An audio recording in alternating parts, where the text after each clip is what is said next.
In this particular lecture, we're going to talk about distillation column control schemes. Distillation columns are one of the main equipment in process industry. Optimizing this different control scheme can help in reducing operational cost and at the same time improving product quality. In a distillation column, the feeds comes into it and it gets separated into two parts. The lighter component goes above and the heavier component comes down. Now, whatever goes above is further cooled by using cooling water or any other cooling stream that is available. Now, so basically the hot vapor that is coming out of the distillation column is get cooled, and after condensation of the vapor, it gets stored in another vessel. Now from there, this material comes back as a form of reflux to the upper portion of the column. Whatever left after the reflux is known as a distillate, and the distillate is an final outcome from the distillation column. Now, from the bottom of the distillation column, whatever material is coming out, that is known as the bottoms. Now, bottoms product is further reheated and it gets back to the bottom of the column. This action is known as the reboiling. Reboiling is done through some other hot streams, or process industry normally steam is used in many cases. Now, when we are talking about the controlling of a distillation column, there are three main things that we want to control. One is the top level and the bottom level of the distillation column.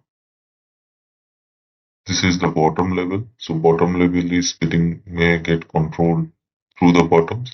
And another thing is the top pressure of the distillation column. So these are the three things that we at least want to control for a distillation column. Additionally, to achieve more better control, we will be controlling the reflux flow, right? And also we want to control the reboiler flow. So reboiler stream flow. In some cases, this kind of control scheme is known as the LQ control.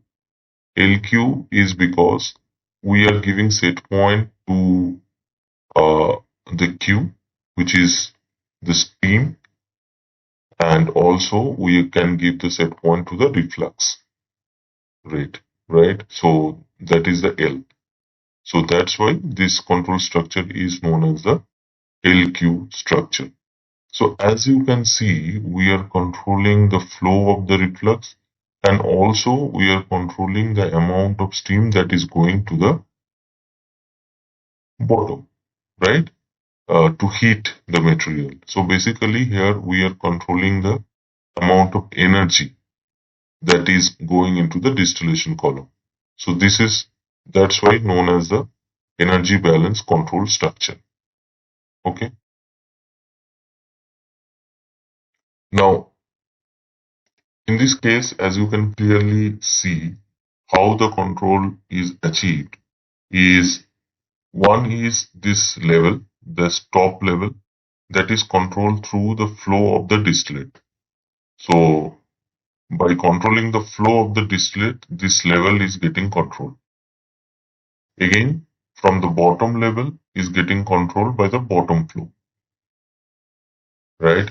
And top pressure is getting controlled by the amount of condensation material that is going through. right? So by controlling the condensing or cooling material flow, we are basically controlling the pressure at the top, because uh, because what happens is amount of vapor that gets condensed is directly related to this pressure. Additionally, we are controlling the reflex flow rate and also reboiler steam flow rate.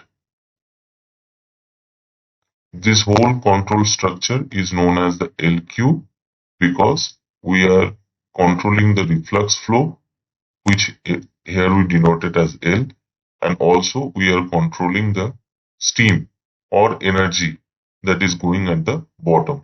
So that's why it is known as the LQ control structure. So feed also can have some flow control into it. Uh, this is quite natural.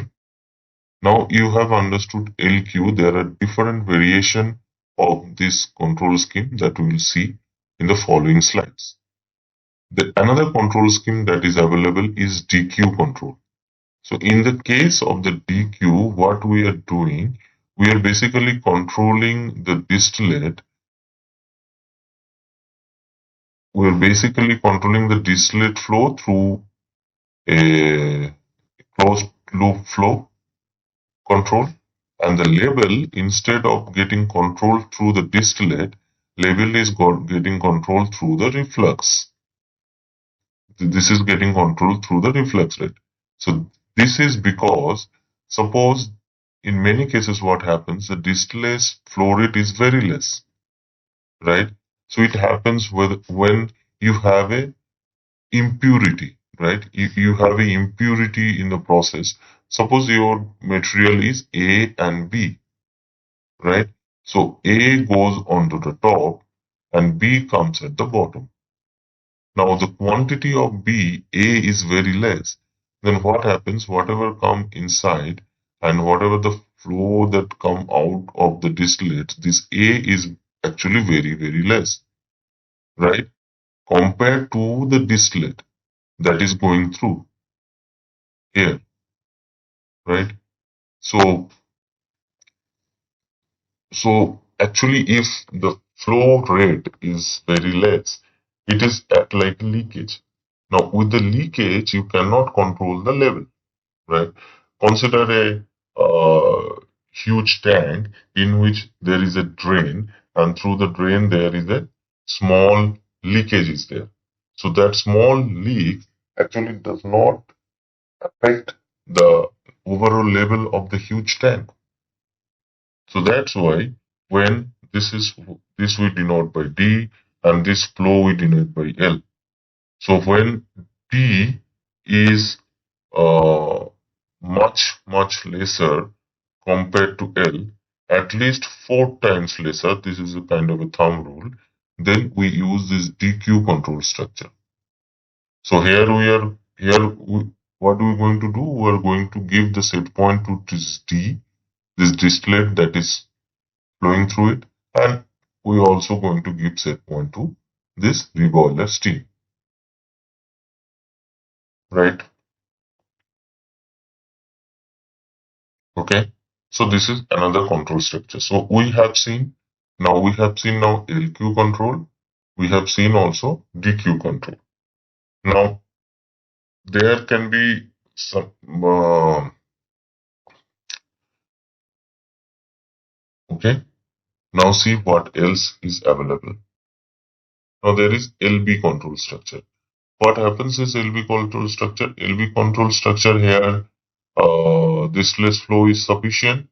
So the level is directly getting controlled through the distillate, and the reflux flow rate is getting controlled through the own flow loop, and one set point is given to this reflux flow, and another set point is given to this bottom, right? Bottom set point. Here, the level is getting controlled through the reboiler stream because of the same reason. When the bottom flow is very less, we cannot control the level using the bottom flow rate. That's why instead of using the bottom to control the level, reboiler stream is getting used. Okay. Hope this is clear. Now we have seen LQ, we have seen DQ, and we have seen LB, right?